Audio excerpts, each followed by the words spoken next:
Bonjour à tous, nouvelle vidéo aujourd'hui où je vais vous présenter Claude Cowork et ses différentes fonctionnalités et nouveautés parce qu'il y a eu énormément de nouveautés sur Cowork ces dernières semaines et finalement c'est un outil qui a plus grand chose à envier à Claude Code. Donc c'est pour ça que je vais vous le présenter en détail à la fin de cette vidéo. Vous allez réellement comprendre de A à Z comment maîtriser Cowork. Et d'ailleurs c'est ce que je vous conseille si vous êtes un business, que ce soit indépendant TPE ou PME, si vous voulez utiliser un outil, concentrez-vous sur Cowork. Il y a énormément de fonctionnalités et il est beaucoup plus simple de prise en main que Claude Code. Je le trouve en tout cas personnellement et en fonction des coachings que j'ai fait également, c'est le retour que j'ai. Donc voilà, privilégiez Cowork et regardez cette vidéo si vous voulez tout comprendre. Let's go, c'est parti. Alors dans Cowork, quand on arrive, voilà, on a le chat, on a le Cowork, on a le code ici. Quand on va dans le Cowork, on a pas mal de choses qui ont changé pour ceux qui connaissaient Cowork il y a encore 3 semaines, un mois. On a donc la possibilité de créer une nouvelle tâche, donc c'est pour ça qu'on arrive sur cette interface. Ici, dans Cowork, la chose à savoir, c'est qu'on va pouvoir travailler dans des projets en local, c'est-à-dire que vous allez pouvoir bosser avec des documents que vous avez directement sur votre ordinateur, que vous soyez sur Mac ou Windows. Ensuite, vous allez pouvoir, dans Cowork également, connecter vos outils à l'aide des connecteurs juste ici. Moi, j'ai tous mes connecteurs ici. Vous allez pouvoir ajouter vos connecteurs. C'est très très simple. Vous cliquez sur gérer les connecteurs. Ici, vous les ajoutez et il y en a pas mal. Et si vous ne trouvez pas votre compte ici, vous avez la possibilité d'ajouter. Je vous donne le petit tips. Vous passez par Zapier MCP. Tac, ici, vous le connectez. Et derrière, vous allez dans Zapier MCP. Tac, je suis dans Zapier MCP ici. Vous créez un compte, vous connectez. Vous allez dans les MCP qui vont être juste ici. Tac, juste ici, quand vous connectez, ajoutez. Et là, vous allez pouvoir choisir l'outil que vous souhaitez.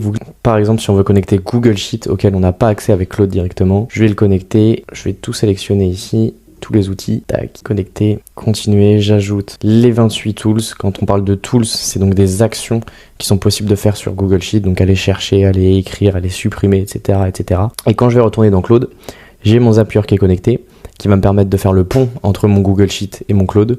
Et quand je vais aller lui demander une tâche, va modifier ça, va me supprimer ça, ajoute-moi un nouveau sheet ou autre, il va passer par Zapier et va réussir à avoir accès à Google Sheet. Parfois, il va falloir lui préciser de passer par Zapier, mais une fois que vous l'avez fait, normalement, ça sera bon, il l'aura enregistré dans sa mémoire et il le saura pour les tours d'après. Cela étant dit, vous avez donc les connecteurs, les compétences et les plugins.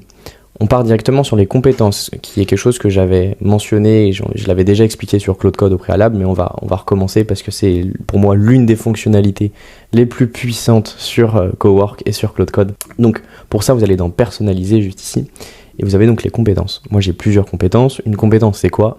C'est ce qui va vous permettre d'empacter, d'automatiser plusieurs tâches que vous faisiez anciennement à la main. Je m'explique. Si on prend un exemple, on va se prendre le YouTube Trend. YouTube Trend, c'est un skill, donc une compétence, qui va me permettre d'aller scanner toutes les trends qui sont liées à Claude Anthropic, que ce soit sur Reddit, YouTube, Twitter et autres, et qui va me générer dans mon Notion directement, car j'ai connecté mon Notion, un compte rendu. Alors c'est pas un compte rendu, c'est un compte rendu des actualités de la veille, de tout ce qui s'est passé sur Anthropic, donc de toutes les actualités. Ça anciennement, c'est quelque chose où je devais aller regarder sur Google, je devais aller regarder sur Reddit, un peu scroller sur LinkedIn. Une fois que j'avais les informations, j'allais les mettre sur Notion.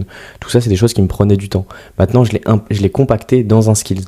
Et vous pouvez faire la même chose en créant vos propres skills. Pour les créer, il n'y a rien de plus simple. Vous mettez nouvelle tâche, vous dites je veux créer tel skills pour faire telle chose. Derrière, normalement dans Cowork, vous avez directement ce qu'on appelle le skills creator qui est juste ici. Compétence, tac, skills creator ici, qui est une compétence qui a été créée par Anthropic pour créer des meilleurs skills. Donc dès que je vais vouloir créer un skills, on va prendre un exemple. J'ai envie de créer un skills qui va me créer des brouillons Gmail à chaque fois que je le sollicite et que je lui donne un nom-prénom d'une personne que j'ai eu en appel au préalable. L'idée est de faire un récap de cet appel à travers ce brouillon Gmail.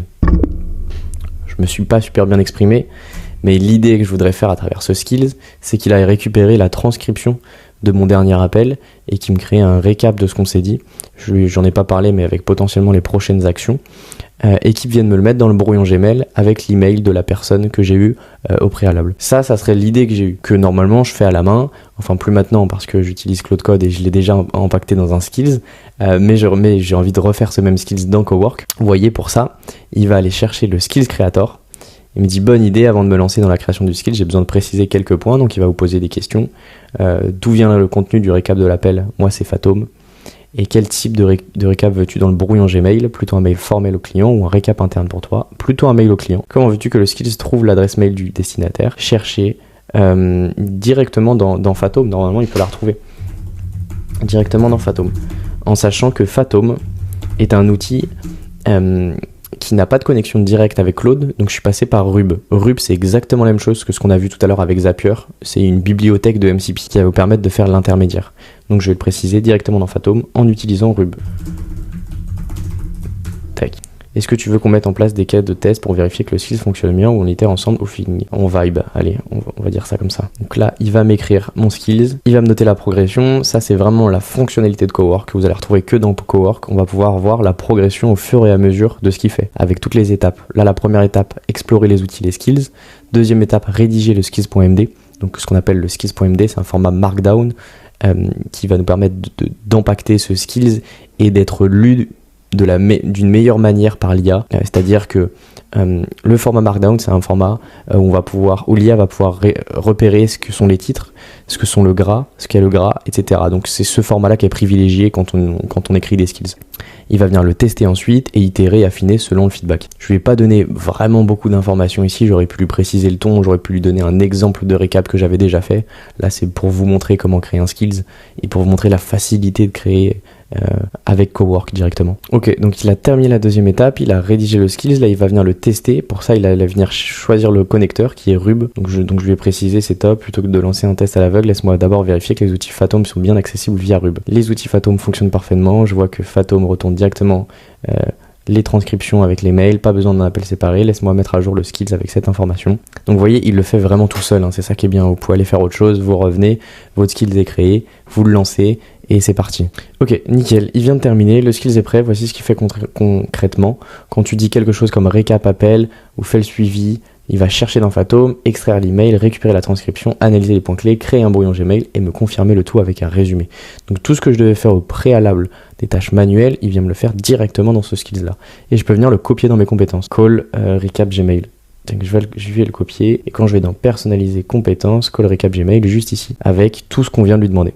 Les différentes étapes. Étape 1, étape 3, étape 4, etc., etc. Si on le teste ici et qu'on vient lui mettre récap, call recap Gmail, tac, il va nous demander probablement la personne avec qui on veut faire le récap, sauf s'il prend la dernière personne, à voir comment est-ce qu'il agit. Et c'est là où on va pouvoir en fait itérer le skills. Là, il vient le récupérer, il l'a trouvé. Salut Colin, pour créer le brouillon de récap, j'ai besoin de savoir avec qui as-tu eu l'appel. Là, il va me poser la question, il va peut-être me donner des donc ouais, appel récent où je précise le nom. Bah là par exemple je peux aller chercher Hotman, j'ai plus son nom de famille, je crois que c'est...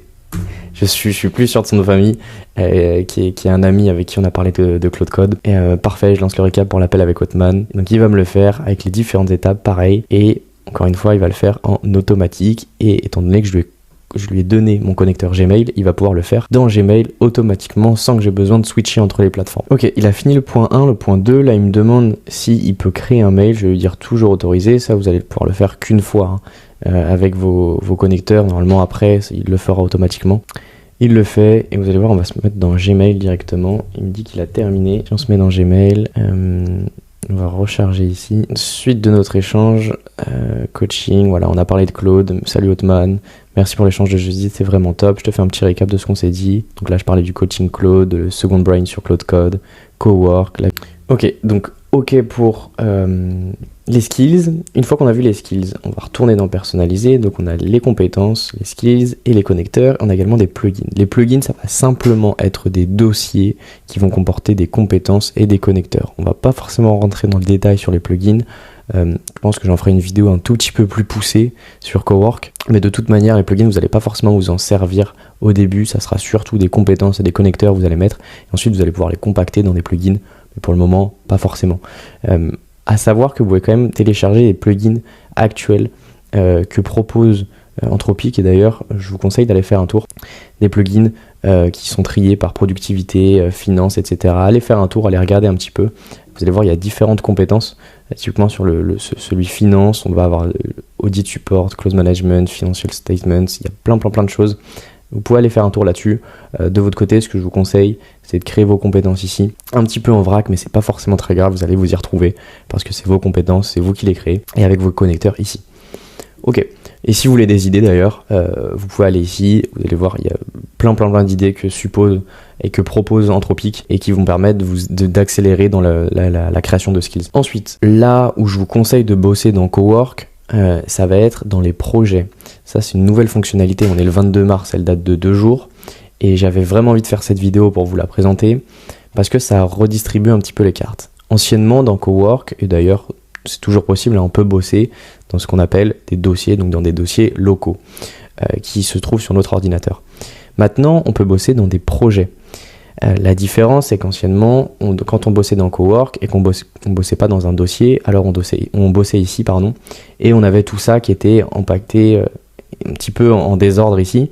Maintenant, on peut faire des projets et avoir des instructions par projet. Je vais vous montrer comment ça se passe, mais c'est beaucoup plus encadré. Donc moi, si je veux bosser dans un projet, je vais mettre créer un nouveau projet, où je commence de zéro, où j'importe un projet qui était dans le chat, ou alors j'utilise un dossier existant comme je viens de vous montrer avec des dossiers en local. Moi, je vais commencer de zéro. Je vais l'appeler, j'ai déjà un dossier YouTube, je pourrais l'appeler service client par exemple. Les instructions, je vais les donner après. Je peux ajouter des fichiers aussi. Je vais le créer. Et donc là, vous avez votre projet service client. C'est un petit peu à l'instar de ce qui se fait sur les projets ici sur chat. La différence, c'est que vous allez pouvoir avoir vos connecteurs, vos instructions, programmer également des tâches directement depuis les skills que vous avez ou depuis simplement des chats que vous avez fait dans le projet, avoir du contexte sur votre ordinateur et vous allez avoir la mémoire persistante. Ça, c'est vraiment intéressant. En fonction de ce que vous allez dire dans vos projets, il va pouvoir retenir et quand vous allez arriver le lendemain, la semaine d'après, échanger avec lui sur un projet en particulier, il va retenir ce que vous avez dit la semaine d'avant. Et ça, c'est vraiment la grosse différence et c'est ce qui manquait à Cowork par rapport à Claude Code avec les fichiers où on allait mettre des fichiers memory, des fichiers lesson.md. Là maintenant sur Cowork, on n'a plus besoin de faire ça, on n'a plus besoin de s'embêter et aller bosser dans des fichiers en local. On va pouvoir bosser dans des projets qui vont retenir et qui vont avoir de la mémoire. Donc les projets, assez simples. Vous mettez vos instructions ici. D'ailleurs, c'est même pas trop ce que je vous recommande parce que vous allez voir, quand on va taper quelque chose, n'importe quoi, il va commencer une tâche et il va venir lire les instructions ici, le claude.md qui est vide. Et on va pouvoir compléter nos instructions ici. Et c'est ce que je vous conseille, plutôt que de les mettre dans les instructions qui propose ici. Le claude.md est un fichier qui va venir lire à chaque fois avant de lancer, avant de vous répondre sur une tâche en particulier que vous avez lancée dans un projet. Donc le contexte, moi typiquement si on va sur mon YouTube, ce que j'ai fait ce matin, dans mon contexte j'ai mon claude.md, ce qu'on a vu tout à l'heure, là, les instructions. J'ai également une charte graphique que je lui ai donnée de la proposition et de l'offre que j'ai. Et j'ai également donné mon lien YouTube. Pareil, ça pour le contexte, c'est plutôt pas mal. Et j'ai pu programmer un skills que j'avais fait au préalable. Pour le programmer, rien de plus simple. Je lui ai demandé, je lui ai dit, bah voilà, j'ai un skills YouTube Trends, j'ai envie que tu le programmes à telle heure. Je lui ai dit c'est parti et il est venu me le programmer juste ici. Je lui ai pas mis d'instruction comme je vous l'ai dit, je l'ai mis directement dans le claude.md. Et donc là, ça c'est les conversations de ce matin que j'ai pu lui donner et dont il se souvient.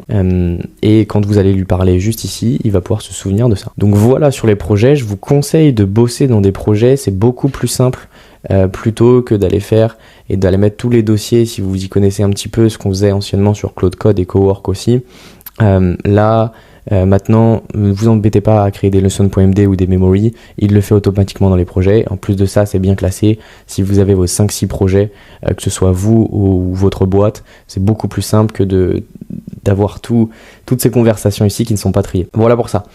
Ensuite, nouvelle fonctionnalité également, la semaine dernière qui est sortie sur répartition dispatch. Ça, c'est une fonctionnalité un petit peu gadget, on va pas forcément passer beaucoup de temps dessus. C'est une fonctionnalité qui va vous permettre de parler depuis votre téléphone. Donc là, je l'ai déjà activé. Je lui ai posé une question par rapport aux skills d'ailleurs, en lui demandant si c'était possible de programmer des tâches sans que l'ordi soit allumé, et ce n'est pas encore possible, sans que l'ordi soit éteint, et ce n'est pas encore possible. Dans la programmation de tâches ici, j'allais y venir parce que la répartition, on va pas forcément y rester longtemps. Vous allez scanner un QR code et vous allez pouvoir discuter de votre téléphone et reprendre des conversations en cours que vous aviez sur Cowork. Ce qui est bien, mais ce qui est pour moi un gadget. Par contre, pour les tâches planifiées, ça ne l'est pas. Et vous allez pouvoir planifier des tâches, pareil, sur des skills que vous avez fait ou simplement des chats que vous avez eu, en lui disant j'ai envie que tu me programmes cette tâche, il va vous la programmer automatiquement, ou alors vous allez dans Nouvelle tâche ici, vous mettez le nom, la description, le prompt et la fréquence à laquelle vous voulez programmer votre tâche et il vous le fait automatiquement. Le petit détail, c'est ce que je lui ai demandé, c'est que les tâches planifiées ne s'exécutent que lorsque votre ordinateur est actif. C'est un petit peu dérangeant pour les boîtes parce que on aime bien avoir des tâches planifiées qui s'exécutent en automatique comme on avait sur Make and Weekend directement dans le cloud. Là, malheureusement, il faut que notre ordinateur soit actif. Pour ça, vous pouvez cocher cette petite case maintenir actif et normalement, ça fait le travail. Enfin, pour moi, ça le fait en tout cas. J'ai jamais eu de problème par rapport à ça. J'étais en train de réfléchir si vous aviez quelque chose à faire, mais normalement avec ce petit bouton là ça devrait suffire. Et globalement c'est comme ça que Cowork se porte et c'est comme ça que vous allez pouvoir l'utiliser à sa pleine puissance. Donc pour récapituler, avec les connecteurs, les skills, la programmation et les projets. Et si vous le souhaitez, si vous voulez rajouter et si vous avez des dossiers en local que vous voulez utiliser, vous pouvez les ajouter ici ou alors les ajouter directement dans votre projet. Tac, tac, tac, juste ici en ajoutant des dossiers, tac, ici. Voilà, j'espère que cette vidéo vous aura plu. Si vous avez d'autres idées, si vous voulez qu'on pousse un petit peu sur peut-être les plugins, peut-être sur les skills, peut-être sur les projets, dites-moi en commentaire, j'en ferai une vidéo et je vous souhaite à tous une bonne journée ou une bonne soirée. Ciao.